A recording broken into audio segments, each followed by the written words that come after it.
How many goals? How many trophies? How much loyalty does it take before the world truly respects Lautaro Martínez? This man has risen from supporting cast to leading figure, delivering for club and country like a true sniper. Still, the respect isn't loud enough. We're talking about how he built his legendary status, the trophies he stacked, and why silence might be his sharpest weapon. Before we dive into Lautaro's legacy, hit that subscribe button.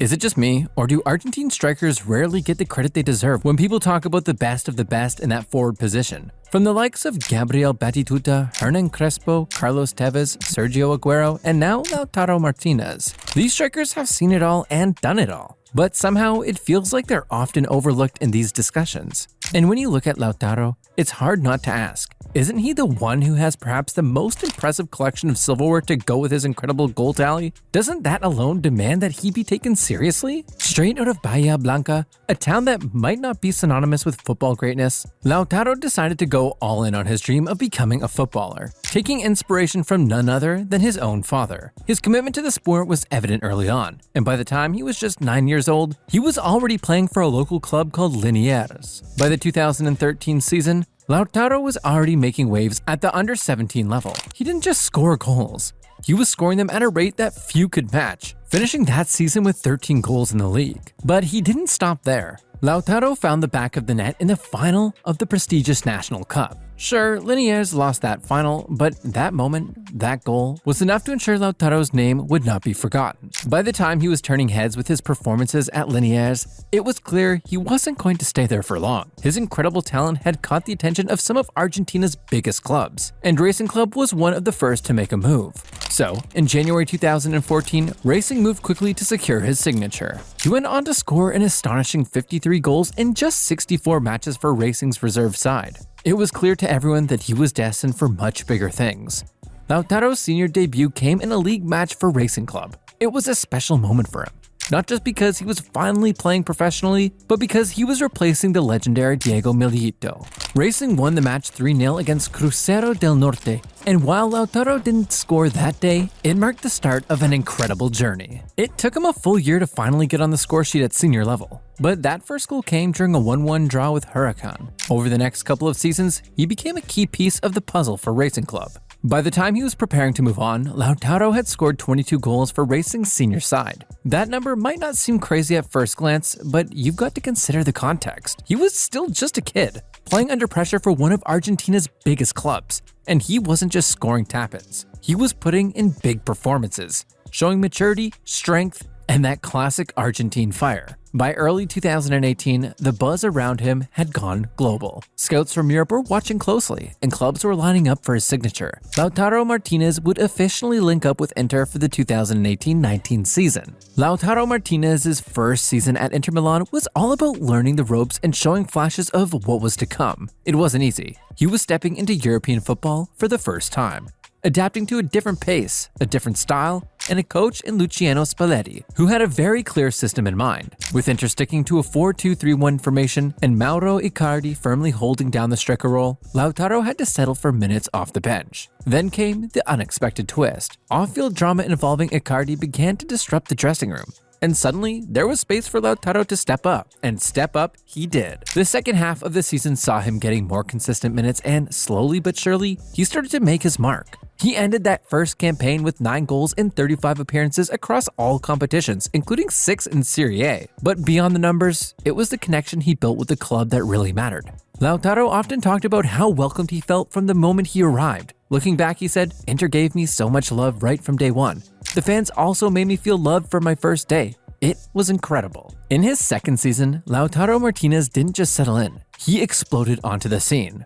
With Antonio Conte now in charge and Romelu Lukaku arriving from Manchester United, something just clicked. The chemistry between Lautaro and Lukaku was instant. Together, they formed one of the most feared attacking duos in Europe. That season, Lautaro found the back of the net 21 times across all competitions, including 5 goals in the UEFA Champions League. He wasn't just scoring for fun, he was delivering in big moments. Inter made a deep run in the Europa League, reaching the final, and Lautaro played a big role in that journey, scoring 2 goals and assisting 1. Then came the 2020-21 season, and everything changed. Inter weren't just competing anymore, they were dominating. Lautaro, again linking up beautifully with Lukaku, was at the heart of it all. He scored 17 goals in the league as Inter marched their way into the Serie A title, ending Juventus' 9-year stranglehold on the Scudetto. When Romelu Lukaku would eventually leave that season, all eyes turned to Lautaro Martínez. Could he lead the line on his own? Could he carry the weight of expectations that keep Inter's attacking firing? The answer came loud and clear. Yes, he absolutely could. Lautaro stepped up in a big way, taking on more responsibility and finishing the season with 25 goals across all competitions. The following season brought an even bigger challenge, but also a massive vote of confidence. Lautaro was handed the captain's armband, and just like he always had, he delivered. He responded with 28 goals in all competitions, a tally that included one of the most jaw-dropping performances in recent Serie A history. Coming off the bench against Salernitana, Lautaro scored 4 goals. Yes, 4, as a substitute. And then came the 2023-24 season. A season that wasn't just great, it was historic. Lautaro became Inter's all-time leading foreign goal scorer, surpassing 133 goals in 291 appearances. He was writing his name into the club's history books, alongside legends. And as if that wasn't enough, he led Inter to their 20th Serie A title. He ended the calendar year with 29 league goals, matching a record set by the legendary Giuseppe Meazza for the most Serie A goals scored in a single year for the club. Impressive, isn't it? Still only 27 years old, Lautaro Martínez has done what many only dream of. Since making the move to Europe in 2018, Lautaro's trophy cabinet has been filling up nicely. 2 Serie A titles, 2 Coppa Italia wins, and a couple of European finals under his belt. And that's just what he's done with Inter. On the international scene, he's brought home the biggest prize of them all, a World Cup winner with Argentina. And not once, but twice a Copa America champion. That's serious business. That's the stuff of legends. Sure, there's one big trophy still missing, the Champions League. But let's be real, not every great player gets to lift that one. It's a team competition, and history is full of all-time greats who never got their hands on it. But here's the question. Why does it still feel like he doesn't get the respect he deserves? Why isn't his name always mentioned when people talk about the top strikers in world football? Is it because he plays in Serie A? Is it because he doesn't always make headlines with flashy interviews or off-field drama? Whatever the reason, it makes you wonder, is Lautaro Martínez underrated? I mean, you look at the man's resume, really look at it, and you start to wonder if the criticism is even fair at all. It's no wonder fans have started pushing back with comments like, Lautaro has terrible PR, top of Serie A, won yet another trophy, currently leading Serie A Golden Boot race by 7 goals. Why isn't he in the Ballon d'Or convo? Or this one. This guy Lautaro Martínez is underrated and underappreciated. What a striker. What a player. And you know what? They've got a point. So what gives? Let us know what you think. Is Lautaro finally getting the respect he deserves, or does he still have to fight for a spot among the world's best? Drop your thoughts in the comments. And while we're still on the topic of how Lautaro isn't getting the respect he probably deserves, some will be quick to jump in with the other side of the argument. Have you ever seen a striker who can score 4 goals in one match, then go 3 games looking like he's never kicked a ball in his life? That's the Lautaro Martínez experience. And it's one of the most puzzling things in modern football. Because here's the thing, when Lautaro is locked in, when he's in rhythm, he looks like one of the best number 9s in the world. But then there are those days when it feels like he's playing with the wrong boots. He misses chances you'd bet your house on him burying. He fades in and out of games, and that inconsistency has earned him a reputation as one of the most confusing elite players in Europe. Just take a look at what fans are saying. Lautaro Martínez has been one of Europe's best strikers for years, but the average English fan must think he's absolutely rubbish, and honestly, you can't blame them. No player goes from world class to bang average and back again more consistently than Lautaro Martínez. I'm convinced Lautaro is the most average footballer ever. Has anyone actually seen him have a great game? All of that sounds harsh, right? But here's the kicker. It's not like we're nitpicking, because it also doesn't help when you're fumbling from the penalty spot consistently. Lautaro's penalty record is, quite frankly, a bit shocking for a striker at his level. Out of 28 career penalties, he's only scored 17. That's a 61% success rate. And for a guy who leads the line for both Inter Milan and the Argentine national team, that just isn't good enough. But if you think missing penalties is bad, here's what's even worse.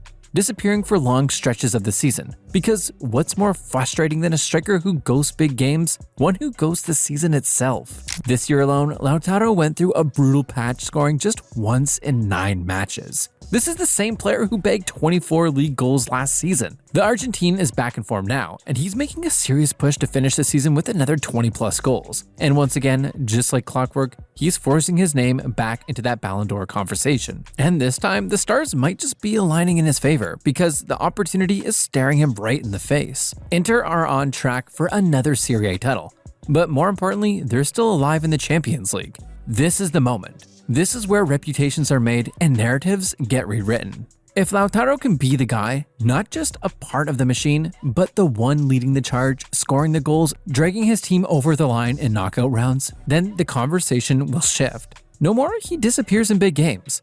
No more he's just a system striker. This could be the year he shuts all that down and stamps his name among the very best. But will he rise to the occasion? Will he deliver when it counts most?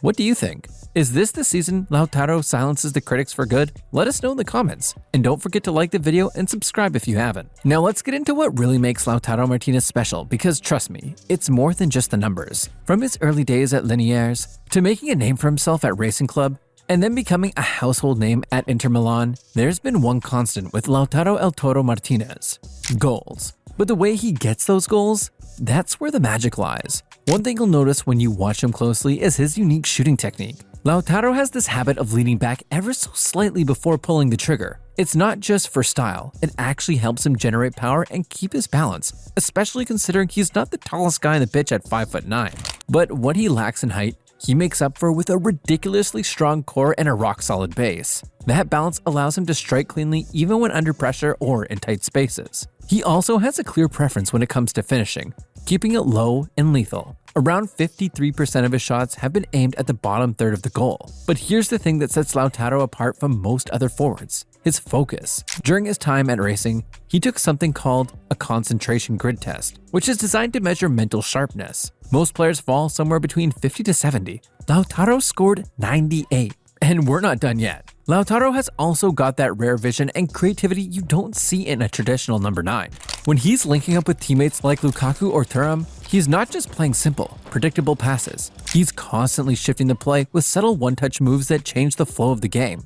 To really put things into perspective and understand just how successful Lautaro Martínez has been at Inter, here's a stat that speaks volumes. He's already scored 150 goals for the club. That number puts him 5th on Inter's all-time goal-scoring list. 5th. That means he's already outscored icons like Christian Vieri, Mauro Icardi, and Esteban Neres. And he's not done yet. As of April 2025, Lautaro is just 12 goals away from overtaking the legendary Sandro Mazzola and climbing to the 4th on that list. We've come to the end of today's video, folks. But before you head out, we've got 2 big questions for you.